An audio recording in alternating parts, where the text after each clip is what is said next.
I don't have to introduce Rubik's Cubes to you. Unless you're a Spider-Man Noir, you know exactly what these things are. Neat to turn around and pretty much impossible to solve. No, seriously, these things are like mathematically impossible to solve if you don't know what you're doing. How do I know this? Well, I've had this one for about 8 years and it got a bit dusty. Obviously, I wasn't gonna get very far on my own, so I did the next best thing, call for help. Where is that lo-fi music coming from? I don't even know. Anyways, oh yeah, like I said, I'm just gonna look up the solution on the Rubik's Cube website. Just give me a second. So apparently the first step is making a flower. We can do that. Honestly, I don't even need to check the guide. No, this is not irrational confidence that will hurt me later. I literally know how to do this. Dang it, this is not right at all. Shut. I don't see why y'all are trying to slander my good name. I did it. I did the thing. I made a daisy. All right, what's next? There we go. You know what? This makes a lot of sense now. No, it doesn't. This is the wrong piece. I'm starting to realize that this is a little bit harder than it looks. No, it's fine. Don't count me out. I know what I'm doing. I am the pinnacle of competence. Brain thinky hurdy. What do you mean they didn't edit me struggling out? This was perfect off rip. I bet you're wondering just what the heck is going on here. It's a puzzle. Why do you need to follow a tutorial to a T? Just twist it until you figure out what's going on, right? Wrong. The problem with just going for it is that without prior knowledge, it turns into a game of whack-a-mole. You get one piece to where you want it to be, and you screw literally everything else on the cube up. I mean, there are literally 43 quintillion different combinations for the cube, and you're not gonna get lucky and solve it. You're just not. That's why people who are more competent than me developed methods to move specific pieces without breaking things. The special sauce of the algorithms is that they move pieces without screwing up whatever you did beforehand. This is super important, especially after you finish your first layer, for what I think are fairly obvious reasons. And even then, they aren't surefire. Sometimes you gotta do things once or twice or only under certain conditions. Cubes are complex until you figure out what you're doing and can remember it. And I'm not that great at math, so tutorials are perfect for me. That doesn't mean that they're easy though. My first try at following all the steps kinda ended poorly. This looks right. I think this was not in fact right. Uh-oh. And I decided to try again another day. I'd say subscribe so that you don't miss that, but that's kind of the rest of the video, so you should still subscribe anyway. Also follow me on Twitter. I'm hilarious, and my Patreon is pretty neat too. But like I was saying, the next day went way better.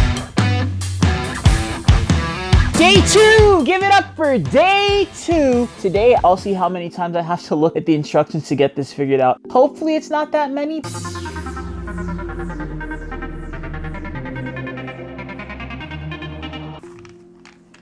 I am going to remember the words under these, and I am not going to know why. I think I got it. Only took 11 more billion looks at the solution. 2 days, and I've already solved this like 3 times. Hi, it's been a few weeks. I injured my thumb. Cubing was kind of canceled. But you know, while I was indisposed, I studied the blade. And by the blade, I mean the algorithms to help me solve the cube. There are about 13 of them, if I remember correctly. I committed them to memory, I hope. If I mess them up, I have to start doing the cube all over again. I also learned these things called finger tricks. Now, finger tricks— no, not like that. No, stop. I borrowed them from the pros. You just turn your cube more efficiently, right?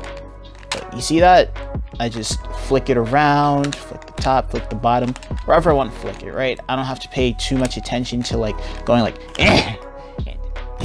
oh, would you look at that? I done scrambled my cube. Crazy how that happens, isn't it? Fortunately, I have a convenient stopwatch, so we'll see just how long it takes me to fix the problem I've created myself. All right?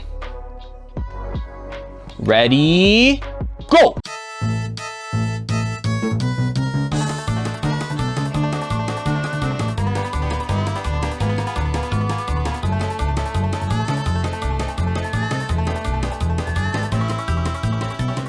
Oh, neat. 5 minutes. I'm not gonna lie to y'all, there were a few blunders. We're not gonna talk about those. So, I'm gonna scramble it one more time and see if I can do it. I can do better. I believe in myself. Okay, I know what the time said. But hear me out. We'll just average those. It takes me about 5 minutes to do these. Yay. And now for the more important question.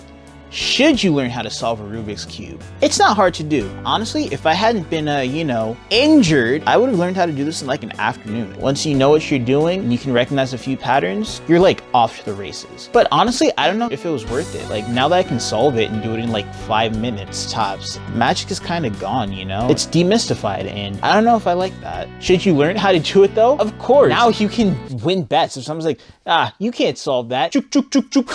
Give me my money. It's a neat skill to have. have. So, you know, pros and cons. Anyways, thank you for watching. If you enjoyed this video, don't forget to like, comment, and subscribe. And quick shout out to my patrons, AncientAccounts and Channel Zero. They're my favorite Twitter followers. You know, until Twitter goes belly up, then I guess it's Instagram. Again, thank you for watching, and I'll see you next time.